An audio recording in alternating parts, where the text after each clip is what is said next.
differentiate the following with respect to x. So you've got y is equal to 1 over 3 minus 4x cubed. Now you can apply a rule of indices here. So this means this becomes 3 minus 4x cubed to the minus 3.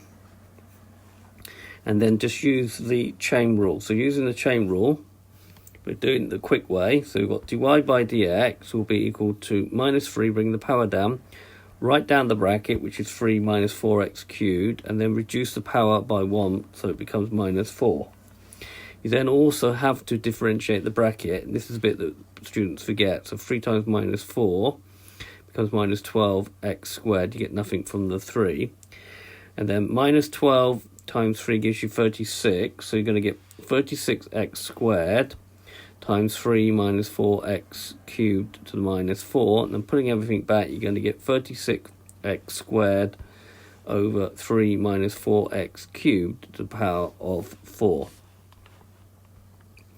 B, the cube root of 3x to the power 4 minus 2x. Well, first of all, write it as y is equal to 3x to the 4 minus 2x to the power of a third, because what means a cube root. And then do the same thing. So using the chain rule, dy by dx will be equal to 1/3. Write down the bracket, 3x to the 4th minus 2x. Reduce the power of the bracket by 1, so that becomes minus 2 over 3. Now, don't forget to differentiate the inside of the bracket, which is 12x cubed minus 2.